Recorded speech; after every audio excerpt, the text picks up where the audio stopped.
All right, YouTube, how you doing? Welcome back to the channel. Welcome back to another golf picks video here. In today's video, we're jumping into the 2024 Valspar Championship. Last week at the Players, it's a pretty good week. I mean, we end up a couple units here thanks to our matchups. But to recap here, we had Tom Hoge, we're big on him, and Keith Mitchell. Those guys really didn't get the job done in terms of our ladder.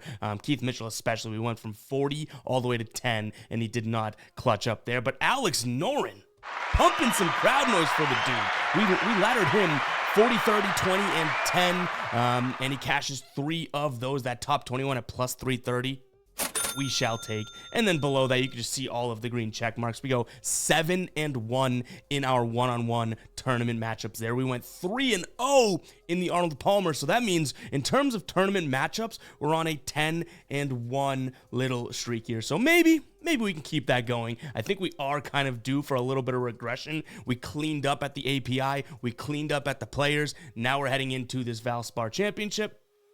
But hopefully we can stay kind of hot. Like we always do in our NBA videos and MLB and NFL guys, we're going to go through everything that I like in terms of this course, as well as the players that I think kind of fit the mold for this course. But keep an eye on the pinned comment for all of my actual plays. You'll see a list just like that before the tournament kicks off, the one that you just saw. So you guys can know what I'm sprinkling on there. Everything we talk about in the video are things that I'm considering, but obviously a couple days before the tournament here, as we record, I still want to do some more and more deep diving into these players, and I'll note what I am going to be rolling with in the pinned comments. Make sure to keep an eye on that. But guys, hit that subscribe button, hit that like button. Let's go ahead and jump into the Valspar Championship. So we'll start off kind of analyzing the course here as we jump in. So first off, this course, I'm not going to say it's super hard. It's definitely not easy whatsoever, but there's a couple different things that make this course difficult. I believe there's only 3 holes on the entire course that play below par, so that makes you think it's hard, but it really comes down to around the greens and the approach, which makes this course difficult, right? As a little bit different than what we saw last week at the Players. But if we go through this, you can see fairways in regulation here, slightly below tour average. Greens in regulation, though, way below tour average. 58% here at Valspar, the Innisbrook Resort, Copperhead course. Tour average actually at 66%. So greens and regulation is going to be a huge factor when we go and sort of model out the players that we're looking for here, as well as scrambling. Now, you might be thinking, okay, well, scrambling 63.9%, tour average 58. That means that, you know, it's not easier, but scrambling is a bigger part and it happens a lot more on this course than others, right? On the tour, why would we be factoring that in? It should be the easy thing to do. Well, that's kind of the thing. If you can excel at scrambling, there should be some serious strokes gained that you can get here. We can go through birdies per round below tour average, bogeys per round above tour average, par 3 scoring above that 3, same with par 4. Par 5, a little bit below tour average, but still below 5, obviously, which we do see on most courses. So all in all, what I'm going to be looking at here is going to be trying to kind of analyze, all right, greens and regulation is going to be massive. That's a very difficult thing on this course. Fairways and regulation and off the tee, nothing all that crazy, right? But then we go to scrambling. Yes, it looks like this should be a scrambleable course, and that shouldn't be something we're focusing on. But because that is such a big piece of this, I want guys that can excel in scrambling. And then we're going to look at some bogey avoidance. But if we look at previous winners, you could see Sam Burns actually has won this 2 times, and he came in 6th last year. So he's definitely going to be someone that we take a peek at here. Taylor Moore winning it last year, but you can see strokes gained on the approach and also putting have been absolutely massive here. I take a little bit of weight off putting because you can look at any tournament and look at the winners and what did they do well. Well, it's golf. They putted really well. But we go into the top 10 here and you can start to see, okay, well, there's still a bunch of green in terms of these are the past 3 years, a bunch of green from approach. There starts to get a little bit of red in here when it comes to putting. So all of a sudden we start to notice, okay, strokes gained off the approach is going to be the big thing that we're looking at. Off the tee, you don't really need to hit it that far or anything like that. And honestly, you don't need to make sure you're in the middle of the fairway for every single drive. Kind of like we saw at the Players, like hitting that fairway is massive. This isn't exactly the same thing. So let's hop over to our model here. And again, this is bet the number, no affiliation. yet. You know, maybe we're in some talks or something like that. But this is a great tool. You can kind of go through and look at all of the players and look at the stats that they offer and start to favorite ones based on what you like. So you can see Xander Schauffele is leading the list here in terms of outright from odds. He's actually not a guy that I'm looking at this week just because of the odds. He fits the bill for the approached, even the bogey avoidance, a little bit of the scrambling too. These are their ranks compared to the field. So he's definitely a guy that fits the mold. Tied second at the Players last week. 2 years ago came in 12th here at this tournament. But these odds just aren't something that I'm totally interested. Like, we'd have to take top 5 to even get some plus money. And if you guys don't know me, I like to take plus money plays when it comes to our our tournament finishes. He could be a guy we consider in matchups, but he's going to be super juiced. Two of the more favorite guys here, Sam Burns and Justin Thomas, also guys that I'm considering. But let's go ahead and jump into who I like in this tournament. We'll kind of go through it one by one. So I just mentioned Sam Burns. So he's got, you know, the course history.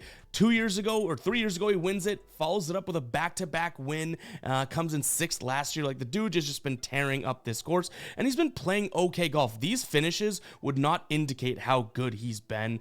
He's been stinking on the last half of the 3rd round and 4th round as of late. So Sam Burns honestly has been putting together some good golf, just not 4 rounds. But I do think this recent history at this course is something that you just got to consider. So he may be something that we look at a top 10 spot. You can see he's done that in 3 straight years. And even if, this kind of goes a different way, he's almost done it in 4 of his last 5.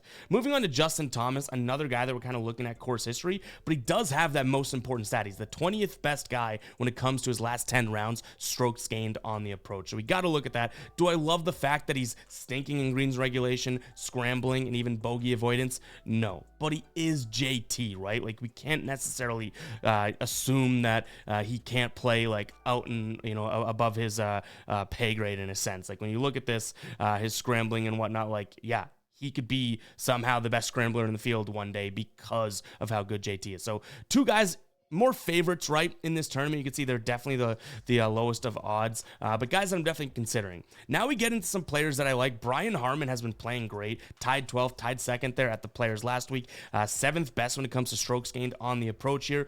37th best in greens and regulation. Let's hope that he does go and hit a lot of greens, because his scrambling and bogey avoidance isn't all that great, but this is definitely a guy that I could consider a top 20, potentially laddered to top 20, top 10, but definitely a matchup spot that I like. Then we move to Nick Taylor.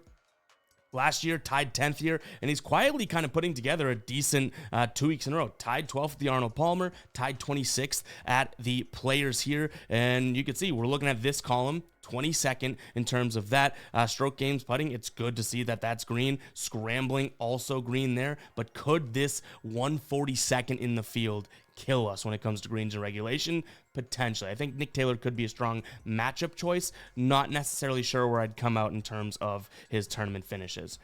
Doug Gim, one of the guys that I really like this week. Recent form's been looking good. Top 30 finish last year. 39th. It's a light green in terms of the modeling of this, in terms of strokes gained on the approach. Scrambling top 10. Bogey avoidance top 10. And nothing to complain about when it comes to greens and regulation. This is a guy that cashed for us last week at the Players. And you can see, look at these last 5 rounds. Tied 13th, tied 12th, tied 8th, tied 16th, tied 16th. Strokes gained on the approach. The Players, one of his better scoring rounds, literally was kind of one of the worst strokes gained approach he had. Other than that, like, these have all been great. Nearly 6 strokes gained at the Mexico. Cognizant was 4.6 strokes gained. And if his putter gets hot, like I said, we're not focusing on putting for this tournament. But damn, I mean, if his putter gets hot, that's only a plus here. And you can see we've kind of looked at a couple guys that do have, putting. It definitely wasn't something that we wanted to see red for some of this. Guys, before we jump into the action or jump back into the action, consider supporting the shop that we have here on the store. It's the Fade Me store, guys. If you are new to the channel, hit that subscribe button, hit that like button first of all. But if you are new to the channel, we do have a brand called Fade Me. If you do want to pick up some awesome merch at a great price, go ahead and check it out. That's going to be fademe.store. Fademe.store. If you want to support us and continue to support the growth of this channel, go ahead and pick up some merch. I promise you, you will like it. This is not just a, slap a logo on a crappy blank tee. This is legitimate stuff that we put a lot of time into. So go ahead and check it out. Fademe.store. All right, now we're going to get into some interesting names. So Aaron Rai was also a guy that cashed for us in the matchups last week here, and he kind of fits the bill here as well. In top 10 when it comes to strokes gained from the approach, 15th scrambling here, and 9th bogey avoidance, and he's the first guy that we've looked at so far with all these names that has a really strong greens and regulation percentage over his last 10 rounds. So this could totally be a guy that we go top 30 all the way to top 5. Do I like him on the outright? Not necessarily, but definitely also someone that I'm considering in some tournament matchups, depending on what we have available there. Another interesting name here, a guy that played well at the Players, and honestly, he's played fairly well in the last 3 or 4 weeks here, Maverick McNeely. So his strokes gains approach is going to be something that probably keeps him off of our final, in terms of laddering him. But depending on what matchups we could snag here, I do think that he could be a good viable option. Around the green, best in the field, best scrambler, and the third best in terms of avoiding bogey. So even though he's not going to have the approach, he's not going to have the greens in regulation, this is a guy that kind of makes do with little. And best scrambler in the field, as well as the third best bogey avoidance, that's a guy that can win some tournament matchups there. So Maverick McNeely, another kind of spot there. The reason I don't love him, and definitely not really laddering him up, is the fact that, if he isn't hitting greens, if he isn't hitting, good approach shots, like this could just be a blow up week for him. Even though he has, like I said, been playing well, you could see where he has been losing strokes, even when he's been playing well, has been on the approach. The strokes gained around the green have been phenomenal. He's putted okay a few times, but I would like to see a little bit more consistency in that approach and around the green, greens in regulation. So it could be something that kind of holds him off just a little bit here, but still a guy I'm considering in some matchup play. Victor Perez, definitely a ladder opportunity. We could be looking at top 40 all the way to top 5 for him just because of these odds too. Like 1,600 at top 5 for a guy that finished tied 3 in his last tournament at Puerto Rico. Like I do think that this could be a decent spot for him. In terms of what we like about him, right? 20th in terms of off the tee. Okay, that's fine. We're not really focusing on that. Mediocre when it comes to approach, but then you go green bean all the way through here. Tied for 45th last year as well. Do we love that? No, but it's not something we're hating. Like, it's not like we're looking at Brian Harman being like, well, he got cut last year, now we got to kind of swallow that pill. No, tied for 45th. If we look at top 40 here, he's a little bit better this year. Maybe he gets something going, right? So Victor Perez, definitely a long shot here, and I think both a matchup as well as a ladder tournament finish type of a guy. Kevin Yu we had to include. I feel like another guy that's just kind of green across the board. Has he been playing all that well as of late? Not necessarily. Missing 3 of the last 4 cuts. The one that he did play in Cognizant, he did have a nice time, a nice round. 4 rounds, tied for 9th there, finished 12 under. If he was any worse of odds, I don't think I'd be considering him. But, when looking at this 3, 12, and 6, when it goes greens, regulation, scrambling, and bogey avoidance, I couldn't really turn a blind eye. Joel Damon, full swings favorite. Fan favorite. He checks all the boxes, really, but he can be such a mental putter, right? We've seen that now. Look at this. The first sort of tournament in a while that he was green across the board is in the Players, and that's good to see. Almost 4 strokes lost on the putting surface. I said we're not focusing on putting for this tournament, right? This isn't a tournament that I'm like, oh man, we got to make sure we have good putters. You still have to putt good, right? If he putts god-awful, he could kick himself out of contention here. But plus money at top 40 for him, I don't hate it, okay? I don't hate it. Top 40, top 30 off a guy that maybe is building something off of that T11 at the Players. Maybe something that we look at. Andrew Novak, another guy that I just do like the plus money. He was cut from the Players, but he had a few good rounds prior to. Tied 8th, tied 9th. And you can see the Players was kind of an outlier in terms of what he was doing. Strokes gained overall looking good, tee to green good, and his approaches were really great. So if he hadn't had these 2 tournaments in a row that they were kind of down in the dumps, I do think that we'd see the 65th ranked number a little bit higher. So I'm trying to factor that in the sense here. And he also had a quiet T27 here last year. So, if we look at him as a top 40, top 30 type of guy, maybe we squeeze in top 20. He finishes, tied 19th. We're looking at a decent payday there. So I don't mind him. And then the last couple names, these are definitely the dark horses of the bunch. Jacob Bridgman here. Strokes gained putting, best in the field this week, but the approach is really what I focused on. third best when it comes to the approach shot.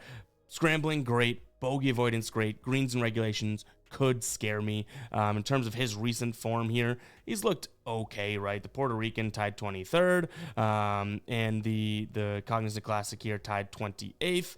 And then we move on to Richie Wierenski, who scrambling and bogey avoidance as well as greens and regulation, definitely something we're looking at. And again, we've said this with a few guys, quiet back-to-back top 30 finishes, almost top 20 finishes there. If we look at that, plus 1,400 for a top 20 finish from the dude, plus 700 for a top 30 finish from the dude, I'll take that. Now, has he been playing well? No. But we're factoring in the game, not necessarily the recent form to the oomph degree, right? So these are the guys that I'm kind of looking at this week. We'll try and build some matchup plays as well as some tournament finishes plays. Make sure you guys do keep an eye on the pinned comment. Again, that is where everything that I'm actually rolling with myself will be noted there. We've had 2 great weeks in a row. In 2 weeks, we've picked up nearly, I think, 6 or 7 units, mainly because of one, Alex Noren, Tom Hoagie came through for us a couple weeks ago, and then all of the matchups that we've been absolutely crushing. So hopefully you guys do enjoy these golf videos, and hopefully we can continue to stay hot here, because I love, golf is a very analytical sport. There's so many different ways of cutting it up and breaking down. I love the fact that we can kind of bring this to the channel, and it's been something that I've wanted to do more consistently. So hopefully we can keep that up, guys. Go ahead and hit that subscribe button, hit that like button. If you made it to the end of the video here, comment 16. Let me know that you made it, because I think that that's a pretty special group. The people that are watching these golf videos, we're really NBA and NFL and now MLB as it starts focused. But if you guys are watching the golf videos and you're messing with it and you're liking it, I appreciate the hell out of that. So let me know in the comments by commenting 16. And yeah, keep an eye on that pinned comment. We'll catch you guys in the next one, all right? Peace out.